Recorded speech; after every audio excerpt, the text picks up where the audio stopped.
সুন্দর কিছু মুহূর্ত জীবনে যদি না আসে, সুন্দরত্বের মর্ম বোঝা যায় না। হ্যালো এভরিওয়ান, আসসালামু আলাইকুম। আমি আফসানা টুম্পা চলে আসলাম আপনাদের জন্য নতুন একটি ব্লগ ভিডিও নিয়ে। কি অবস্থা, কেমন আছেন সবাই এবং কি কোথা থেকে আমার ব্লগগুলো দেখেন অবশ্যই একবার হলেও কমেন্ট করে জানিয়ে দিবেন। প্রবাস জীবনে যদি আমরা একটু সুন্দর মুহূর্ত কাটাতে পারি তাহলে সেই সুন্দর মুহূর্তটা যে এত ভালো লাগে নিজেদের কাছে, আর সেই সুন্দর মুহূর্তগুলোকে অনেক বেশি মিস করা হয়। প্রবাসে কিন্তু সময় বের করাটাও অনেক বেশি কষ্টের, যার কারণে সবার সাথে সবাই এতটাও বেশি মিট আপ করা হয় না। তো যখন মিট আপ করার সুযোগ আসে তখন আর কি হাতছাড়া করে বলেন তো।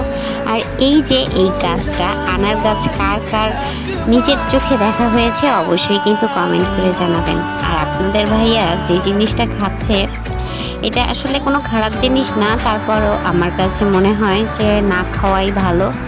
তো সীসা খাচ্ছে, এটা হচ্ছে একটা ফ্লেভার জাতীয়, কিন্তু সত্যি বলতে ধোয়ার জন্য আমার অনেক বেশি খারাপ লাগে। আমার মনে হয় কি যেন এটাতেও অনেক বেশি ইফেক্ট করবে, কিন্তু সবাই বলে যে এটাতে কোনো ইফেক্ট পড়ে না বা কিছু। তো এই তো আমাদের শুরু হয়ে গেল নেক্সট স্টেপ। সবাই মিলে রাতের খাবার দাবার খাওয়া শেষ করে তারপরে আমরা সবাই মিলে খেলায় নেমে পড়লাম। খেলতে যে এত ভালো লাগে, তারপরে যদি ছোটবেলার মতো ফিরে যাওয়া হয় তাহলে তার কোনো কথাই নেই, তাই না? আমার কাছে তো এই মুহূর্তগুলো অনেক বেশি দামি, কারণ একটা সময় দেখা যাবে আমরা কেউই আর নিজের জায়গায় থাকবো না, সবাই যে যার জায়গায় চলে যাব। তো প্রবাসের জীবনগুলো একদমই অন্যরকম। একটু সময় পেলে যদি সবাই মিলে নিজের ঘরের মতো করে, নিজেদের আত্মীয়র মতো করে চলতে পারি তাহলেই তো অনেক বেশি আনন্দের মুহূর্তগুলো তৈরি হয়, তাই না?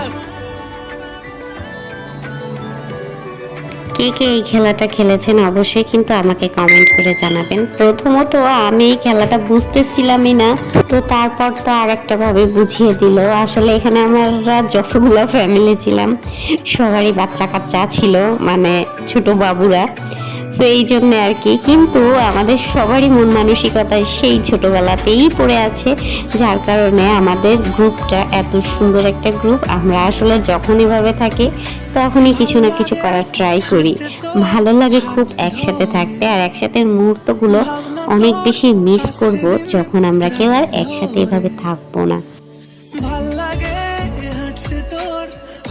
একদম রাত 4টা পর্যন্ত আমরা একসাথে ছিলাম। তারপরে আমি এমনিতেও অনেক বেশি অসুস্থ লাস্ট 3 দিন ধরে, তারপরেও আর কি সময়টা অনেক বেশি সুন্দর কেটেছে।